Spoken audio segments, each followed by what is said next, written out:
banhammer has hit the motor vehicle industry as the rise of electric power fights to take the throne of the $100 billion car industry. Volkswagen, Ford, Mercedes-Benz, General Motors, Volvo, and 30 national governments have pledged to phase out gas-powered cars by 2040. Most of these promises are all talk. These companies and governments could be saying this just for good PR, except for California, which has passed a policy that makes these promises legally binding. According to the New York Times, the California Air Resources Board, CARB, will mandate that 35% of all new cars be zero tailpipe emissions by 2026, climbing to the 68% in 2030, before all new gasoline engine car sales are banned in 2035. Is this the solution we've all been waiting for? If only it was that simple. The average price of an electric vehicle is currently $66,000, well beyond the means of many people. The executive director of Insights at Edmunds says that's not going to fit into a lot of people's monthly budgets at this point in time. They have to introduce more expensive, more costly, higher margin vehicles to make the money to start to finance some of the lower cost vehicles. The problem comes down to production. The batteries used in electric vehicles are just too expensive. 90% of the lithium used to create these batteries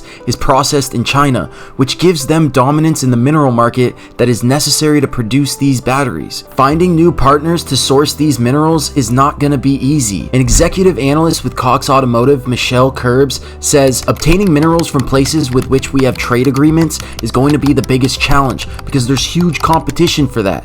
Everybody's scrambling to cut deals for the minerals. This means these companies that mine, process, and sell these minerals all have the leverage, giving them power to set prices and determine the market. They're not in the jurisdiction of the United States government. We also have to pay tariffs on each one of these mineral shipments. So let's assume they're going to milk these car companies dry for as long as they can. Unfortunately, that's going to get passed down to us, the consumer. That's not the only problem when it comes to manufacturing these vehicles. The labor isn't cheap, more so that there's a lack of knowledgeable engineers qualified to assume these positions to even advance the industry forward, to make these batteries cheaper, to make it more efficient. Analysts expect companies to lay off workers while hiring in departments geared towards electric vehicles. People that have spent their whole lives researching, developing, and producing motor vehicles are going to end up without a job. An analyst with Guidehouse Insights, Abul Zamid, says they're not going to be designing new transmissions, but instead they need people with skills to design electric motors and electrical architectures. With all these challenges that the electric vehicle market faces, is this even good for the environment? Comparing gas-powered vehicles and electric cars is like comparing apples and oranges. What matters is the overall carbon emissions involved in production, charging, and driving throughout a car's lifetime. Am I going to calculate that? Why, yes. Yes, I am. The electricity to charge these vehicles has to come from somewhere. 63% of the total electricity generation in the United States is created using fossil fuels, while in other countries such as Albania, 100% of the energy produced is from a hydroelectric power. Then you have places like Botswana and Gibraltar, which generate 100% of their electricity from coal and oil. The most overlooked process in this whole market stems from the extraction of the resources needed to make these vehicles. The main one being lithium. To extract lithium from the earth, an immense amount of water is pumped down in the salt flats, bringing the mineral-rich salt water to the surface. Lithium is filtered out of the mixture left behind after the water evaporates. This water-intensive process is problematic for several reasons, including its potential to contaminate the water supply. According to the United Nations, more than half of the Earth's lithium supply is in the Lithium Triangle, which spans the Andean mountain sections of Argentina, Bolivia, and Chile. This area is one of the driest places on the globe, and lithium mining consumes as much as 65% of the region's water, basically leaving the region as a dried up wasteland. Research done by the European Environment Agency found that if you remove the lithium battery from the equation, production of an electric vehicle and a gas-powered vehicle is very similar.